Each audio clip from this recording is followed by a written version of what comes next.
Welcome, everybody. I'm Jeff Fagel. I'm the CMO from Cofactor. If you're thinking if you are in the right place here, this session is called Move Beyond the Plumbing. It's no more either or, think and. So what that really means is we'll talk about a couple things. How content and creative can drive sales. So that's the first thing. And the second thing is, examples of who's doing it well. It's one thing for us to talk about the challenges that we all have, thinking about online to offline, thinking about programmatic creative, programmatic content. It's another thing to be able to show some examples, so we'll do that. So let me introduce our panelists first. Jim Murphy. Jim Murphy's SVP, General Manager of Catalina Marketing. I asked both Jim and Nikos a few questions, personal questions, and we had chatted over dinner last night. So Jim's first concert was U2 Joshua Tree. And I said to Jim, Jim, if you weren't a successful sales and marketing exec, what would you do? And it was a surprising answer. He said he'd be a fisherman. So welcome, Jim.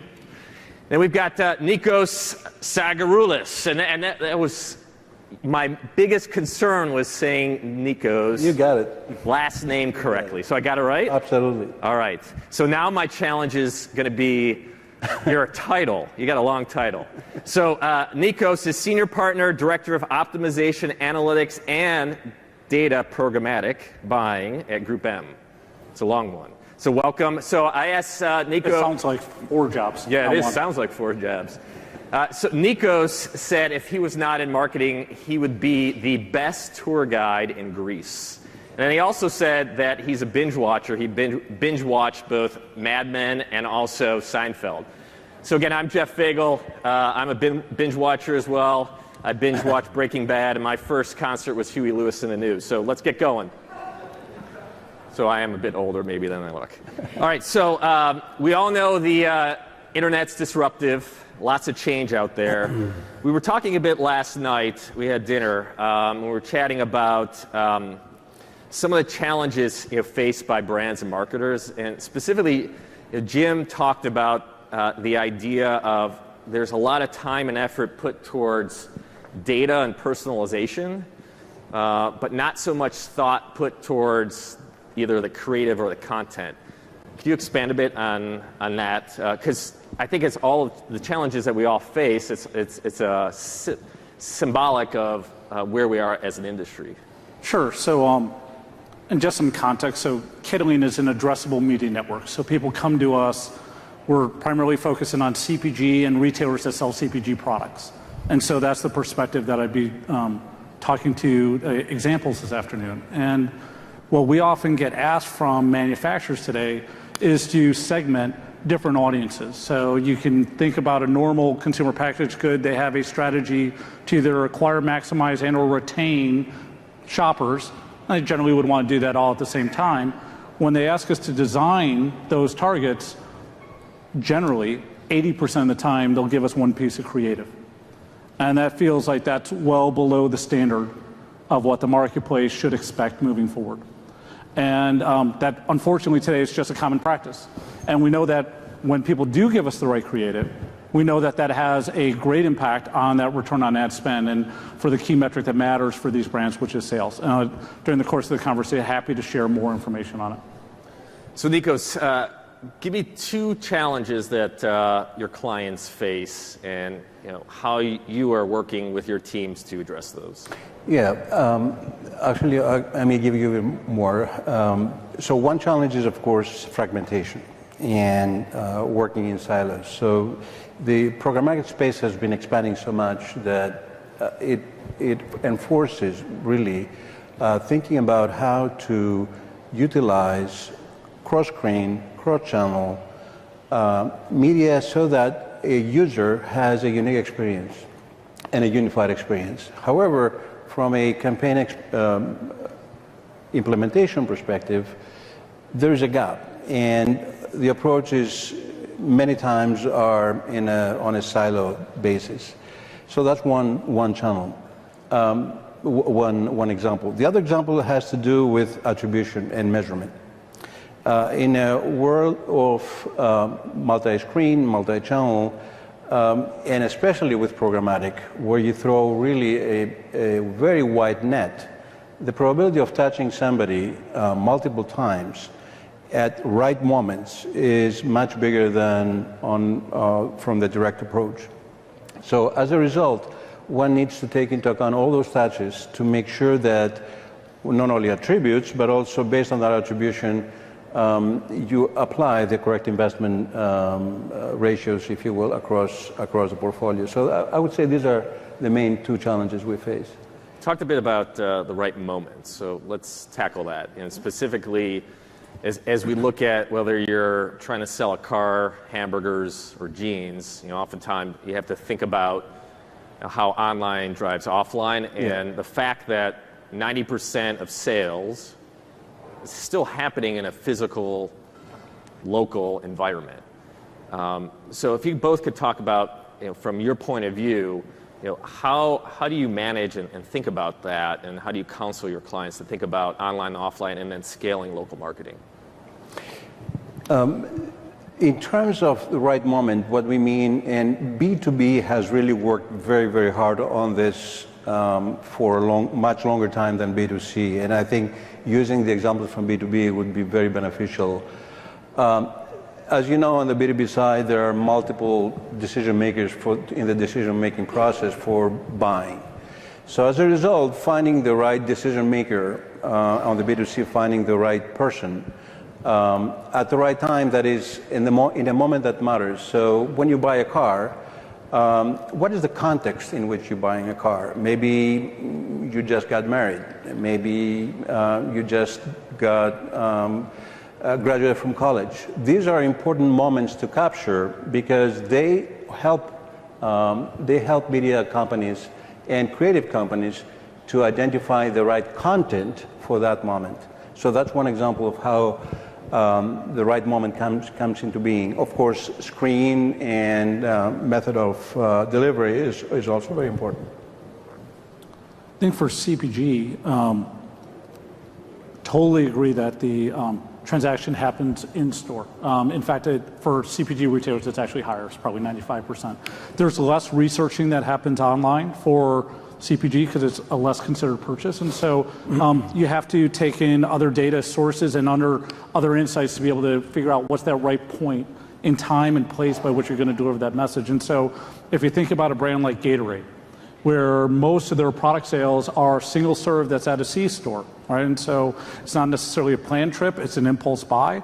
And so as you think about your marketing strategy and your communication plan, you have to understand time and location as a means to be able to identify that right shopper and communicate them generally. That impulse shopper, your engagement is going to be more on your mobile screen than you are on the desktop. And so again, if you put yourself thinking through the purchase occasion, you should be able to think through what are the right mechanics to be able to design the campaign to be able to drive the right outcome. And again, I'm going to use the word outcome a lot today. That the only outcome from my vantage point that matters, and we talked about this over dinner, it's sales. Right? And so you can have all these other outcomes, whether it be purchase intent, awareness, a click, a sign up, all this kind of stuff. I've never heard a CEO on an earnings call talk about the increase that they've had on brand awareness.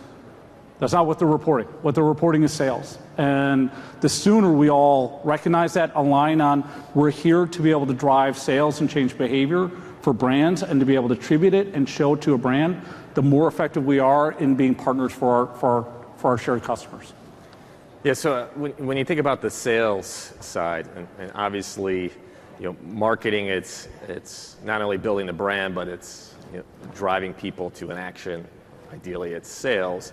How does mobile specifically? We found this stat which really showed, and it brings to life. If you think about mobile versus e-commerce, and then you think about omni-channel, and if we make one more click here, you'll see that the fact that mobile influence store sales will represent 2 times that of e-commerce.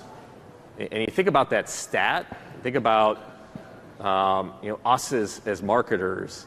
I mean, what are you seeing, especially Jim, knowing that you've got deep experience and background in working with leading CPG brands, on how mobile truly impacts store sales? So what we found, and we run a lot of cross-screen, multi-screen campaigns. So we understand the difference in that actual shopping behavior. One clear fact that we see is that your mobile shopper is a more engaged shopper and a more profitable shopper. And so to the tune of, while you're relating the 2x in regards to e-commerce, we relate it to the mobile screen drives 2x the amount of sales volume that a desktop screen does for that same audience. And so while we don't look at the world as versus, it's about the additive component of what the desktop brings to the mobile. But what we recommend is a mobile first engagement because they're most profitable, and then supported with that desktop communication. And that also aids, and the mobile aids to the feature of what Cofactor helps bring us to life, which is the location. And so, which we don't necessarily get on the desktop side. We get richer mobile data so that we can drive that personalization, which again, will drive a higher return on ad spend for our brand. So on the personalization front, and specifically Nikos on programmatic, you mentioned something yesterday to me. You said most people think about programmatic as being automated, and your perception or your view is that it's anything but automated. So before you answer that, because I thought it was an interesting point, this quote here from Rashad Tabakawala was one where I felt like you brought to life kind of where we are as marketers. So marketing's moving from wholesale spraying to custom handholding, right? Focus on the poetry of the interaction and not just the plumbing of the delivery.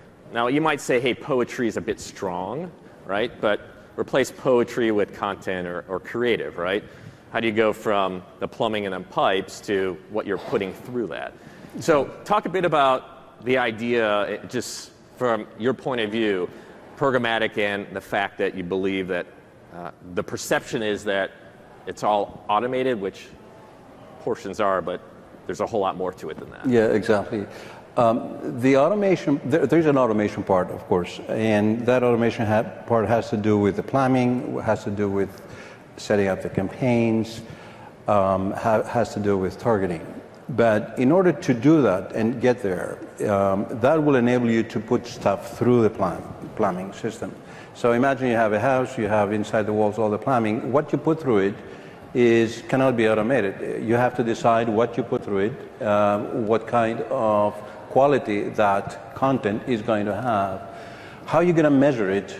And on the programmatic side, compared to direct, for example, on the direct side, a campaign may have 10, 20 direct buys. On the programmatic side, the domains that we use and to target the appropriate customers could be running in the tens of thousands.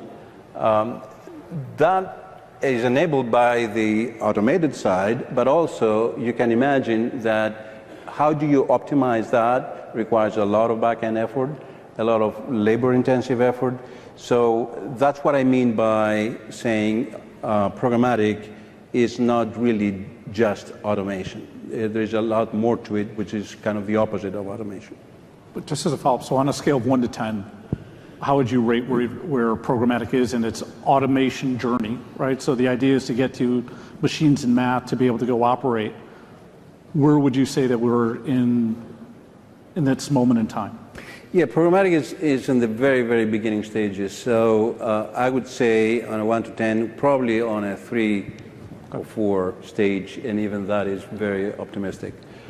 It's very early. A lot of things are being done on a learning by doing basis, and that's great. There's a lot of testing going on, a lot of trial and error, and that's the beauty of it. You find new ways of reaching out the right customer. And one of the challenges, of course, is content. And that's the other side also, that kind of the other dimension to your question. Which brings the issue of content. Programmatic brings the issue of content at even more so at the center, because imagine throwing a net out there that has tens of thousands of domains, and then you're trying to catch the right person at the right time with the right content. That requires a lot of content to be available, so that the machines on the back end, along with the brains from a human perspective, can direct those impressions and bid for those impressions that really worth more to the advertiser than others. And we've used the word content a lot, right? And I think it's less about trying to define and put it into a box. We're talking about it could range from what's on sale to a recipe to a video to a how-to guide, correct? So yes. it's and I think that's what's happening here is you've got a lot blurring, right? And so in the end, it's about driving relevancy, correct? Yes. Yeah, go ahead. Yeah, and for content for us, it's also a coupon, right? We're a coupon company. We're there to deliver personalized offers to shoppers in the most relevant ways. But yeah, content management is a key focus. And so you've got a lot of challenges within content management just in regards to even just the planning aspect of it. Forget about the execution of it. You have the expectation is, again, think about it from a consumer standpoint. You have it's the term omni-channel that everyone throws around, but at the end of the day, consumer or shopper expects to be able to see the same experience in store as they see in other touch points. Really easy to say, really hard to operationalize, really hard to execute, and the consumer, if not delivered properly, is disappointed in the execution if that content isn't delivered in that most relevant and interactionable way. And so we work with our retail partners on a daily basis to be able to optimize and deliver the best content in the best channel, because again, we operate both in-store and in digital channels to be able to connect that experience seamlessly. And again, we're just talking, when Catalina talks about it's just one piece of content, it's an offer. $1 off coupon, $2 off coupon, $2, buy 3, get $2 off. And so while again, it's only one form and it's one type of content, still really hard. So trying to do it for all the forms that you talked about is an exceptional challenge. And that's where you need to rely on data and technology partners to be able to help execute, because no one's going to be able to do that on their own. Yeah, so speaking of content, there's a slide up here now that we worked with the Altimeter group on to speak to 500 plus senior marketers from PepsiCo to Home Depot on some of the challenges that exist. Right, the report launched yesterday, and one of the major headlines, we were trying to understand the challenges that exist. How do you think about content? How do you think about online to offline? How do you drive sales?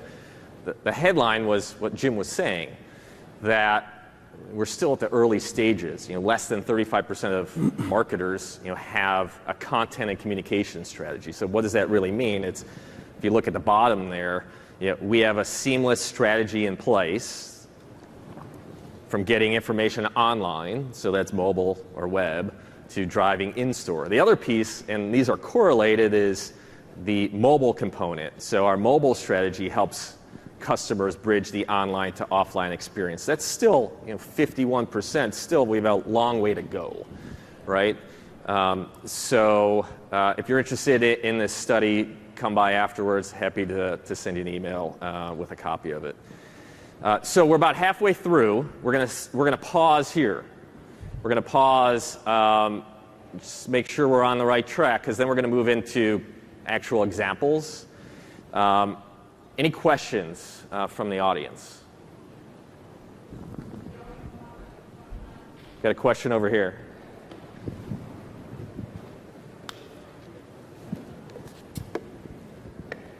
My question is for Nikos.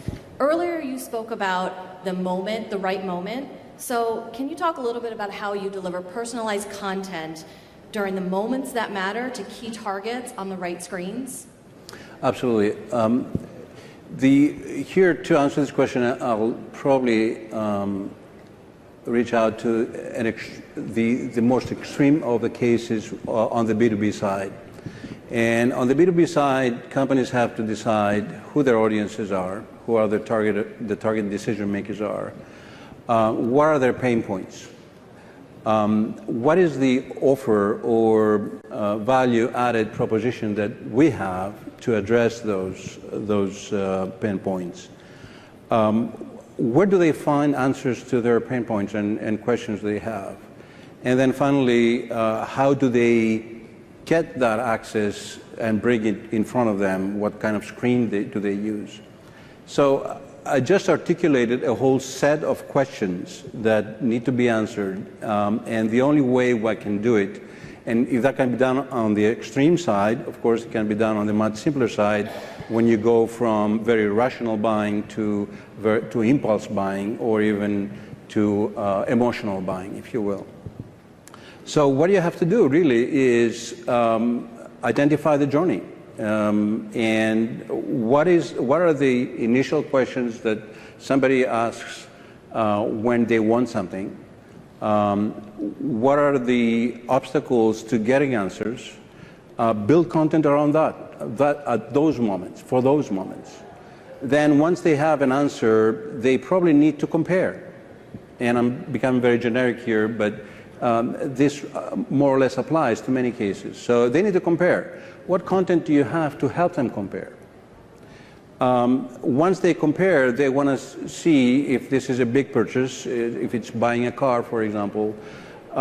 Do they have the budget? Do they have enough money? And what kind of solution can they have for the budget that they have available? What content do you have for that? Then they buy a car. Are they satisfied? How do you follow up with that? What content do you have there? How do you enforce the sale? How do you win them as customers and retention from a retention perspective? So as you can see, each moment carries a different type of question, a different type of challenge that requires different content. So building a roadmap and a blueprint around all those moments is really the key to get the right. So how does that?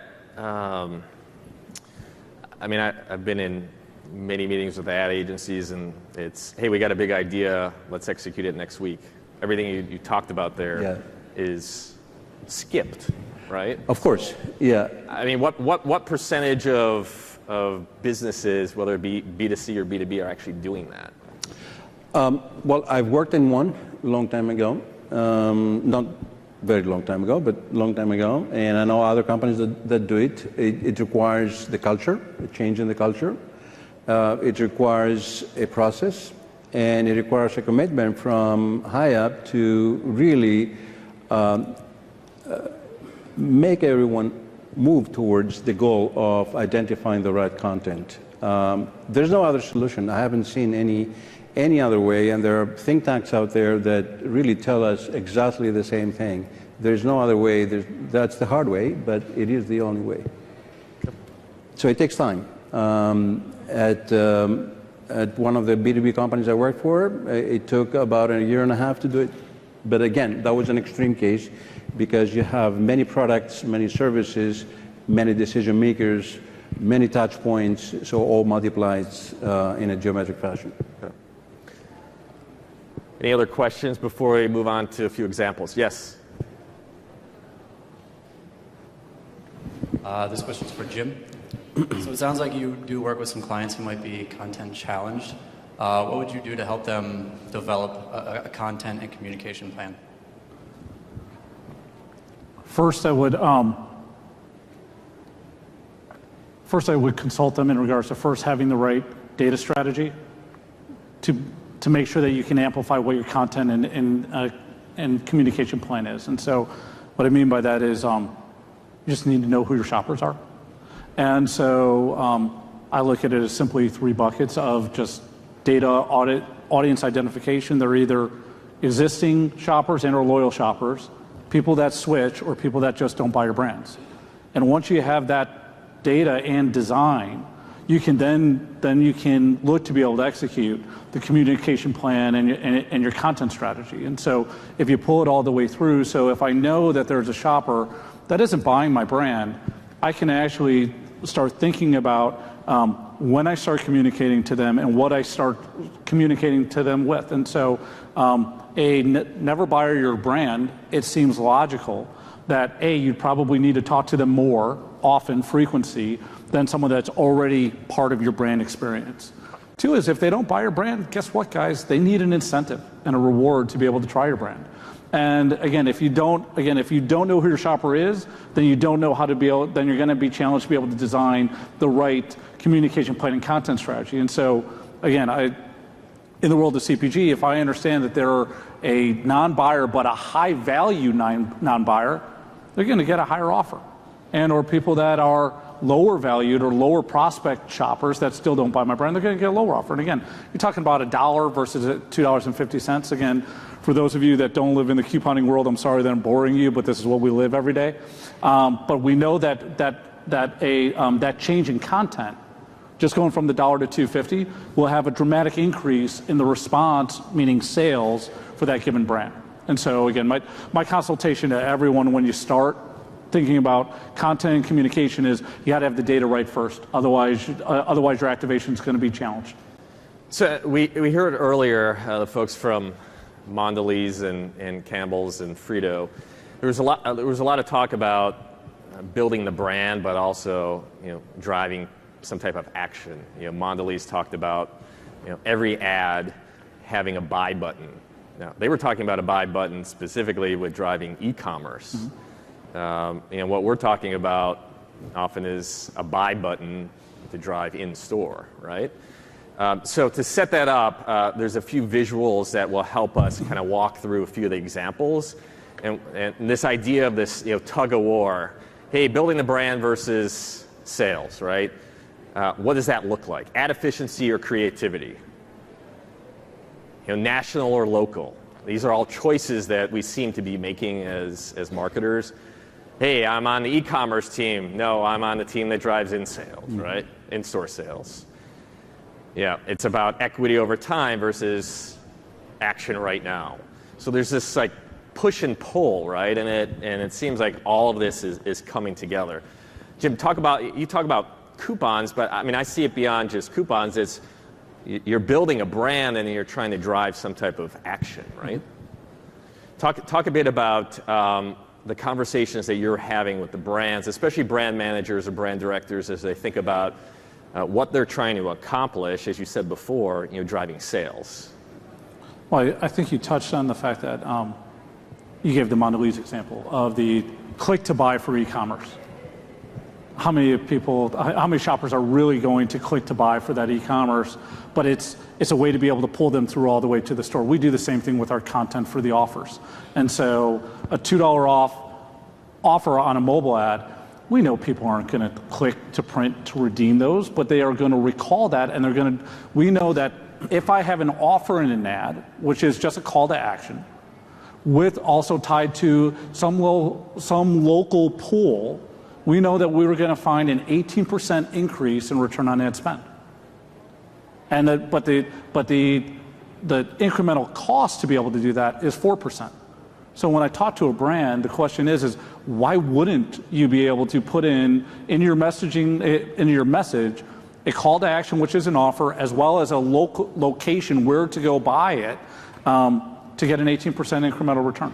And again, the response is, well, why wouldn't I do that? And then you got to pull that back all the way through the media agency, you got to pull it through the creative agency and reinforce that clear best practice. So we're going to show a few examples. I think it's a good time to talk about, how do you marry this to drive towards local. So this first example here is how do you take a traditional television ad, so this being for P&G, and how do you marry it with driving towards local? For a brilliant in-store? smile, there's a breakthrough in whitening from Crest 3D White New Brilliance Toothpaste and Boost. After brushing, our exclusive Boost polishes your smile and whitens with 3 times the stain-lifting ingredient for a smile that dazzles. New Crest 3D White Brilliance.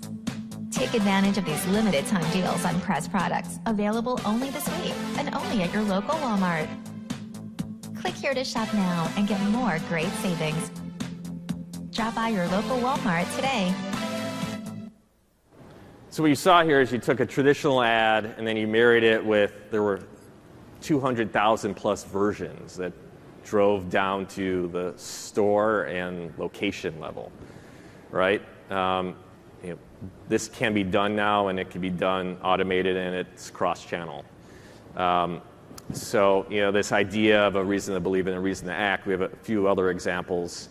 Also from P&G. And this is a campaign that we've worked on with Jim and his team. So it looks like a regular banner ad. The best fit is a 3-way fit. it's a nice message and all, but there's really no call to action. There's nothing to incent or drive you to a store, right? Not that it has to, but as brand managers and brand directors, they're trying to think about how do you build the brand, but also drive store sales. There's a lot going on behind this. As you can see here, a specific offer, if you buy a certain amount, you get a Target gift card available at your Portland Target. And then the thing about this, if you flip back to the previous slide, the success metric here, and this is important, it's not e-commerce. The success metric for Procter & Gamble here is in-store sales. Dollar and volume share. That's how they're measuring it. They're measuring these types of campaigns. What does it drive in actual store sales? And the next example here shows how you could go beyond just a more shopper-focused campaign to how can you drive in specific locations. So the examples here, Portland and Cleveland, how can you target multiple offers to multiple storefronts locally? So how do you scale local marketing and turn it on and make it very simple to do? So to Jim's point before, you might think and call it just, hey, it's just a coupon, but I think what's happening here, and we're seeing it from the leaders in the space, is this idea of brands driving equity and action and thinking about how do you drive local at scale. What else have you seen, Jim, just on the mobile front, and what you've seen with some of these types of campaigns, whether it be for P&G or others? So I already said that for the mobile screen, you've got it's just a more engaged shopper. It drives better return on ad spend by that 2x number. We believe that that's driven by most, not all, but most of our campaigns does have that local play. So we'd always recommend tying into some level of location. We don't look at it as, while you're talking to a known audience, past buyers of Pampers, you have to be able to look at these consumers on a local basis. And so we'd always recommend local. The other thing that we saw on the mobile screen is that if I'm trying to drive trial, which is people that aren't buying my brand today, just the small banners aren't strong enough to be able to pull that action. So you need larger ads. So the mobile screen is very effective at driving trial, but if you just do it with a standard banner, that's not going to be as effective. So we always recommend adding in additional richer formats to be able to engage that consumer, to be able to, get some awareness and breakthrough, to be able to actually ultimately drive that purchase. And so we're big advocates of the banner ad. We don't think that, we're not ones that say death to the banner. We know that it works, because we know that it works. But it's the fact that you can enhance it, not only with the personalization of things that we do with our partners here, but also with the larger ad formats. So on the enhancing piece, there's one last example, which I thought was a good one, because we've talked a lot here about content, creative, different types, right? From recipes to what's on sale. And I think that this idea of dynamic creative, dynamic content is one which we're going to see a lot more of. The example here specifically is how do you take what traditionally could have been what's on sale, steak being on sale at Walmart, and how do you add additional signals in there? All right, so here are grilling tips. Here's a video. Here's the ability to add it to a cart in terms of recipes. This idea of marrying of content and creative and multiple types together. So Nikos, in terms of what you're seeing here, it seems like there's a lot of planning that's needed. Where and what counsel would you give to somebody to start to say, okay, I want to go beyond just one piece of creative or content, and I want to think about multiple or even hundreds? How would you start? Yeah, so again, mapping the journey, knowing who your target audience is and what do they have to go through in order to get what they want is really key here. So a blueprint, if you will. And of course, that requires asking the hard questions. What are they trying to buy? Why are they trying to buy? How are they trying to buy? And when? And at what stage?